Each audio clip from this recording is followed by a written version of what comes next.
하나님의 말씀은 요한복음 2장 1절로부터 11절 말씀입니다. 요한복음 2장 1절로부터 11절까지 말씀을 교독하도록 하겠습니다. 사흘째 되던 날 갈릴리 가나에 혼례가 있어 예수의 어머니도 거기 계시고 예수와 그의 제자들도 혼례의 청함을 받았더니 포도주가 떨어진지라 예수의 어머니가 예수에게 이르되 저들에게 포도주가 없다 하니 예수께서 이르시되 여자여 나와 무슨 상관이 있나이까 내 때가 아직 이르지 아니하였나이다. 그의 어머니가 하인들에게 이르되 너희에게 무슨 말씀을 하시든지 그대로 하라 하니라. 여기에 유대인의 정결 이식을 따라 두세 돈 드는 돌 항아리 여럿이 놓여 있는지라. 예수께서 그들에게 이르시되 항아리에 물을 채우라 하신즉 아귀까지 채우니 이제는 떠서 연회장에게 갖다 주라 하시매 갖다 주었더니 연회장은 물로 된 포도주를 맛보고도 어디서 났는지 알지 못하되 물 떠온 하인들은 알더라. 연회장이 신랑을 불러 말하되 사람마다 먼저 좋은 포도주를 내고 취한 후에 낮은 것을 내거늘 그대는 지금까지 좋은 포도주를 두었도다 하니라. 아멘. 오늘 본문의 말씀의 제목을 같이 한번 읽어보겠습니다. 적당히가 없으신 하나님. 우리 오늘 설교 제목을 같이 한번 더 크게 읽으시겠습니다. 적당히가 없으신 하나님.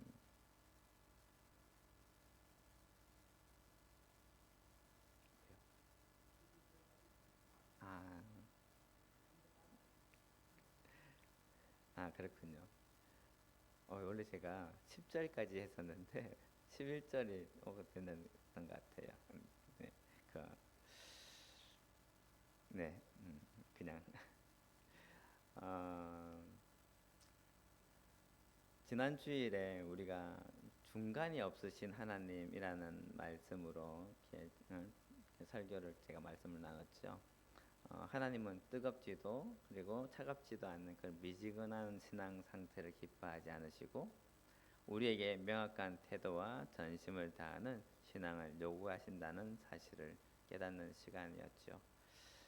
하나님 편에 서느냐 아니면 세상 편에 서느냐 그 결단의 엄중함을 우리는 묵상을 했었습니다. 그런데 오늘 우리가 나누고자 하는 적당히가 없으신 하나님은 그 엄중한 공의 위에 부어지는 압도적인 은혜의 성품에 관한 말씀입니다. 지난주 말씀이 우리가 하나님 앞에 가져야 할 태도에 집중을 했었다면 오늘 말씀은 하나님이 우리를 대하시는 방식에 초점을 맞추고 있습니다. 하나님은 우리를 적당히 사랑하시는 분이 아니십니다. 우리를 적당히 구원하지 않으셨지요. 그분은 우리 인생의 결핍을 메우시는 정도가 아니라 상상을 초월하는 풍성함으로 아구까지 채워주시는 분이십니다. 이 적당히가 없으신 하나님의 손길이 가장 드라마틱하게 나타난 현장이 바로 오늘 본문인 가나의 혼인잔치입니다. 오늘 그 은혜의 현장 속으로 들어가 우리 인생의 빈 항아리를 채우는 주님을 만나시는 여러분이 되시기를 축복합니다. 오늘 본문 3절은 아주 짧고 건조하게 상황을 설명하고 있습니다. 포도주가 떨어진지라. 이 말씀은 단순히 혼인잔치가 끝났다는 의미가 아닙니다. 기쁨이 끝났다. 인생의 위기가 닥쳐왔다라는 뜻이지요. 특히 이 문장 뒤에는 신랑 가문의 파멸에 가까운 공포가 숨겨져 있습니다. 아니 잔치가 끝났는데 무슨 파멸이야? 무슨 공포야? 무슨 그런 큰 어려움이 있겠어? 이렇게 하면 그렇게 치부할 수 있지만 실제로 우리가 유대 사회의 그 어떤 전통과 결혼 문화를 좀 더 살펴보면 이 일이 얼마나 심각한 일인지 우리는 알 수가 있지요. 당시 유대 사회에서는요, 혼인 잔치는 단순히 축제가 아니었어요. 마을 공동체의 법적 계약과 같았습니다. 고대 중동 문화에서는 호해성이라고 하는 강력한 사회 규범이 있었어요. 이 호혜성이 무엇이냐면 내가 준 만큼 내가 돌려받고 내가 받은 만큼 대접한다라는 뜻이에요. 그래서 하객들은요, 축의금을 내고 그 최고의 대접을 기대했다는 거예요. 신랑은 그에 상응하는 포도주를 대접할 의무가 있었습니다. 그런데 만약에 포도주가 떨어졌다면 이는 단순한 실수로 끝나지 않는 것이지요. 하객들은 자신이 낸 비용에 대한 그리고 그 기대에 대한 계약 위반으로 신랑을 고소까지 할 수 있었던 거예요.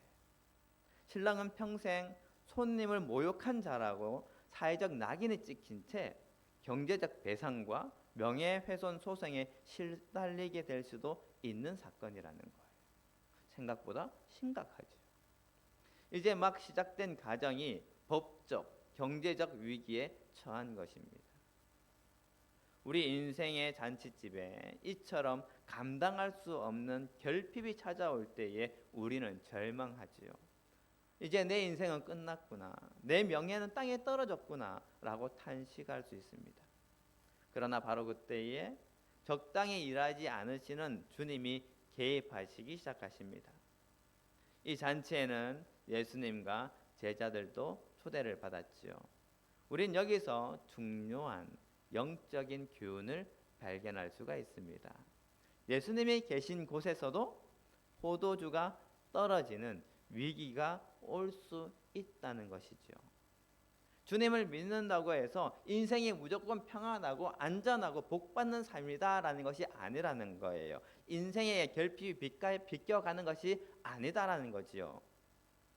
그러나 차이는 그 위기를 누구에게 가져가느냐에 있습니다.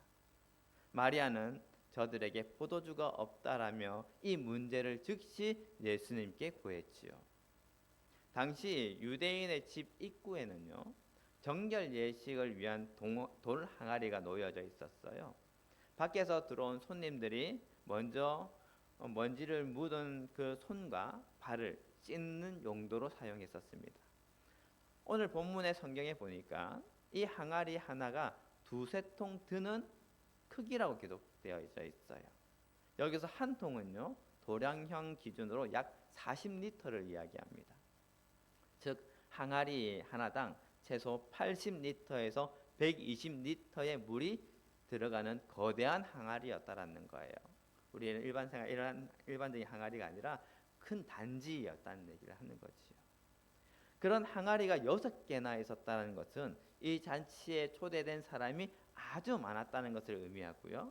동시에 그만큼 씻어내어야 할 먼지와 오물들이 많이 있었음을 상징하고 있습니다. 지금 포도주가 떨어진 신랑의 처지는 바로 이 텅 빈 돌 항아리와 같았다는 겁니다. 손님들의 비난과 고소, 사회적 파멸이라는 더러운 오물이 쏟아져 들어오기 직전의 위기 상황이었다는 거지요. 아무리 율법의 물로 손을 씻어도 해결되지 않는 인생의 근본적인 수치가 그 커다란 항아리만큼이나 깊게 파여져 있었던 것입니다. 이때 마리아에게 포도주가 떨어졌다는 말을 들은 예수님은 하인에게 말씀하십니다. 항아리에 물을 채우라. 여러분, 이 명령이 얼마나 고된 노동인지 한번 상상해 보시기 바랍니다.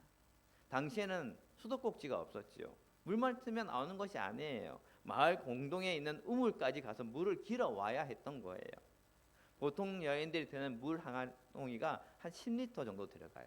근데 좀 많이 들어가는 것들은 20리터까지 들어간대요. 그런데 그것이 얼마나 무거운지 아시죠? 우리가 들고 있는 생수 하나짜리가 1리터짜리, 2리터짜리죠. 2리터짜리 생수. 그것을 10개를 드는 게 20리터예요. 만만한 무게가 아닙니다. 그것을 먼 거리에 있는 우물까지 가서 왕복을 해야 하는 거예요. 수십 번 왕복을 해야 이 500리터 이상의 당에 있는 물을 채울 수가 있는 거지요. 그냥 근처에 가서 물 떠와서 길렀다는 것이 아니라는 거예요. 하인들은 물동이를 메고 수십 번씩 왕복할 수 있는 그 어마어마한 양들을 가지고 날라야 하는 그 중노동을 해야 한다는 거예요. 여기서 중요한 포인트가 하나 있습니다. 하인들은 이 주님의 명령에 적당하게 순종하지 않았습니다. 절반쯤 채우고 이 정도면 됐겠지라고 타협하지 않았다라는 거예요. 성경은 그들이 아구까지 채웠다라고 증언하고 있습니다. 이 말의 원어인 헤오스 아노라는 이 단어는요, 찰랑찰랑 넘치기 직전, 더 이상의 단 한 방울의 물도 들어갈 틈이 없는 완전한 충만한 상태, 그것을 의미합니다. 하인들은요, 예수님의 말씀이 땅에 떨어지지 않도록 자신의 땀방울을 그 항아리에 쏟아 부어 아구까지 밀어 넣었다는 것이지요. 하나님의 기적은 바로 이 지점에서 시작됩니다. 우리가 적당히 흉내만 내는 순종이 아니라 내 힘을 다해서 아구까지 채우는 순종의 마침표를 찍을 때에 주님은 그 맹물을 생명의 포도주로 바꾸십니다. 주님은 우리 인생의 수치를 덮으실 때에도 적당히 하지 않으십니다. 텅 빈 항아리 6개를 최고의 포도주로 600리터로 가득 채워버리시는 분이십니다. 이것은요, 잔치가 끝나고도 남을 만큼의 양이며 신랑이 당할 소송과 비난을 기쁨의 찬사로 완전히 덮어버리고도 남는 압도적인 분량입니다. 그러므로 여러분의 인생의 항아리에 순종의 물을 아구까지 채우시기 바랍니다. 비록 지금은 우물을 왕복하는 발걸음이 무겁고 고될지라도 주님께서는 그 물을 가장 좋은 것으로 바꾸실 때에 여러분의 수치는 영광으로 변하게 될 것입니다. 가나안의 하인들이 물을 아구까지 채웠을 때에 주님은 그 물을 질 좋은 포도주로 바꾸셨습니다. 물로 포도주를 바꾸신 것도 놀라운데 그 포도주의 맛이 연회장이 지금까지 맛보지 못한 최상의 포도주로 바꾸셨습니다. 우리 같이 로마서 8장 32절 말씀을 읽어보겠습니다. 자기 아들을 아끼지 아니하시고 우리 모든 사람을 위하여 내주신 이가 어찌 그 아들과 함께 모든 것을 우리에게 주시지 아니하겠느냐. 아멘. 하나님은 우리를 구원하실 때에 적당히 대가를 치르지 않으셨습니다. 하늘의 천사 중 하나를 내보내거나 적당한 제물을 바치게 하신 것이 아닙니다. 당신의 심장과 같은 독생자 예수 그리스도를 통째로 내어 주셨습니다. 원어적 의미에서 아끼다라는 말은 남겨두다, 보류하다라는 뜻이 있습니다. 하나님은 우리를 위해 그 어떤 것도 보류하지 않으셨습니다. 아들을 주셨다라는 의미는 전부를 주셨다는 증거입니다. 포도주가 떨어진 우리 인생에 하나님이 개입하시는 이유는 가장 귀한 아들을 주실 만큼 우리를 사랑하셨기 때문입니다. 그러므로 주님은 여러분의 인생에 필요한 것을 적당히 보조해 주시는 분이 아니라 당신의 전부를 걸고 책임져 주시는 분이심을 믿으시기 바랍니다. 연회장은 하인이 떠다준 포도주를 맛보았어요. 그리고 깜짝 놀랐어요. 보통 잔치집에는 처음 좋은 것을 주다가 포도주로 인해서 치기가 오르면 낮은 것을 내놓기 마련인데 이 집은 지금까지 좋은 포도주를 두었다라고 이 신랑을 칭찬하였지요. 세상의 원리는 적당히 속이는 것입니다. 하지만 하나님의 원리는 갈수록 좋아지는 것입니다. 주님이 만드신 포도주는 당시 최고의 양조업자가 만든 것과는 비교조차 할 수 없을 정도로 뛰어났습니다. 이것이 바로 에베소서 3장 20절이 말하는 하나님의 일하심입니다. 우리 같이 에베소서 3장 20절 말씀을 읽어보겠습니다. 우리 가운데 역사하시는 능력대로 우리가 구하거나 생각하는 모든 것에 더 넘치도록 능히 하실 이에게. 아멘. 여기서 넘치도록에 해당하는 헬라어 히페르 에크 페리슈는 상상할 수 있는 범위를 훨씬 초과하여 극도로 풍성하게라는 뜻입니다. 쉽게 말하면 우리 상상 이상이라는 얘기죠. 우리가 생각할 수 없는 그 이상이라는 겁니다. 그만큼 풍성하게 주신다라는 뜻이지요. 우리는 겨우 포도주 조금만 있었으면 좋겠다, 지금 모자라는 포도주만 채워지면 좋겠다라고 생각하고 있지만 주님은 최고급 포도주를 항아리 가득 주시는 분이십니다. 그러므로 여러분이 처한 결핍의 현장에서 주님께 구하십시오. 여러분의 기대를 뛰어넘는 가장 좋은 것이 준비되어 있을 것입니다. 마지막으로 우리가 주목해야 할 점은 이 기적이 일어난 후의 결과입니다. 이 표적을 통해서 예수님은 당신의 영광을 나타내셨고 제자들이 그를 믿게 되었죠. 하나님은 기적만 베풀고 떠나시는 분이 아니십니다. 우리 같이 시편 121편 3절 말씀을 읽어보겠습니다. 여호와께서 너를 실족하지 아니하게 하시며 너를 지키시는 이가 졸지 아니하시리로다. 아멘. 하나님은 우리로 실족하지 않도록 인도하시고 졸지도 주무시지도 않으시며 최선을 다해 지키시는 분이십니다. 신랑의 체면을 살려주고 그 가정을 위기에서 건져내신 것처럼 하나님은 우리를 고아와 같이 내버려 두시지 않으십니다. 인생의 항아리에 물이 비어갈 때에 주님은 이미 하인들을 시켜서 물을 채울 준비를 하고 계십니다. 그러므로 우리가 해야 할 일은 단 하나입니다. 마리아가 하인에게 했던 말, 너희는 무슨 말씀을 하시든지 그대로 하라. 그 권면을 붙드는 것입니다. 나의 계산과 적당한 상식을 내려놓고 주님의 말씀에 끝까지 순종할 때에 우리는 우리를 지키시는 하나님의 강한 팔을 경험하게 될 것입니다. 그런데 하나님의 은혜가 적당히가 없는 사랑임을 알았다면 하나님의 징계나 훈계 역시 적당히가 없는 사랑이라는 사실도 우리는 기억해야 합니다. 그리고 반드시 한 가지 죄를 경계해야 합니다. 바로 징계받지 않을 만큼만 딱 그만큼만 적당히 믿자라는 비겁한 신앙이지요. 어떤 이들은요, 징계가 두려워 하나님과 적당한 거리를 유지하려고 합니다. 세상과도 적당히 타협하고 하나님 앞에서도 적당히 딱 책망 듣지 않을 정도로만 섬기고 징계받지 않을 수준까지만 헌신하며 안전거리를 확보하려고 합니다. 하지만 이것은 신앙이 아니라 하나님을 향한 불신이자 배신입니다. 성경은 우리에게 적당한 신앙을 요구한 적이 없습니다. 예수님은 라오디게아 교회에 향해서 차지도 아니하고 뜨겁지도 아니하다라며 그 미지근함을 책망하셨습니다.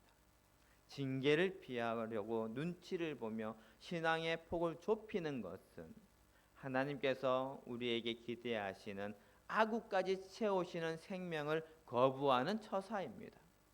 하나님이 원하시는 것은 징계를 피하는 안전한 거리가 아니라 하나님을 향한 전적인 신뢰입니다. 징계가 두려워 머뭇거리는 그 좁은 마음을 버리시기 바랍니다. 징계를 피하려고 하는 비겁한 계산기를 버리시고 주님이 주시는 풍성한 잔치상으로 담대히 나아가시기 바랍니다. 신앙의 본질은 얼마나 적게 헌신해서 징계를 피하느냐가 아니라 어떻게 온 마음을 다해서 하나님을 기쁘시게 하느냐에 있습니다. 적당히 하는 신앙은 징계도 받지 않지만 동시에 하나님의 그 압도적인 복도 맛보지 못합니다. 하나님은 징계를 피하려고 잔머리를 쓰며 살라고 우리를 부르신 것이 아니에요.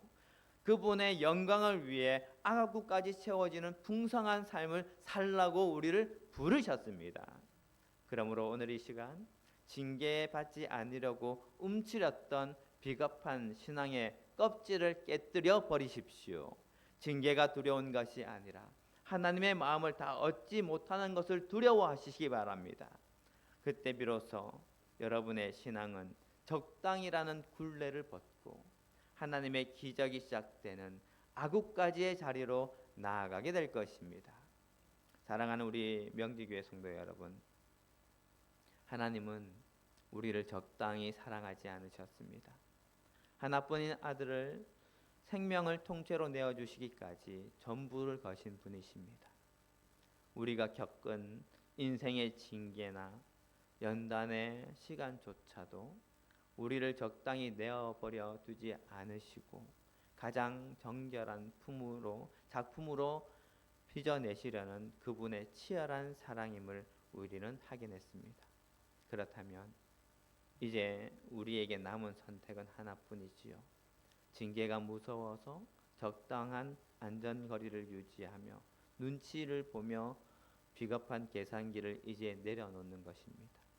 딱 이만큼만 믿자라는 적당주의는 하나님의 압도적인 기적을 가로막는 장애물입니다. 이제 징계를 피하려는 소극적인 신앙에서 벗어나 하나님의 마음을 온전히 얻으려는 적극적인 신앙으로 나아가시기 바랍니다. 징계가 두려운 것이 아니라 하나님의 그 뜨거운 심장 소리를 듣지 못하는 것을 더 두려워하며 전부를 걸어 하나님의 기쁨이 되는 인생을 살기로 오늘 이 시간 단호히 결단하시기 바랍니다. 이 결단이 선 자리에 비로소 시작되는 것이 바로 아구까지 채우는 순종입니다.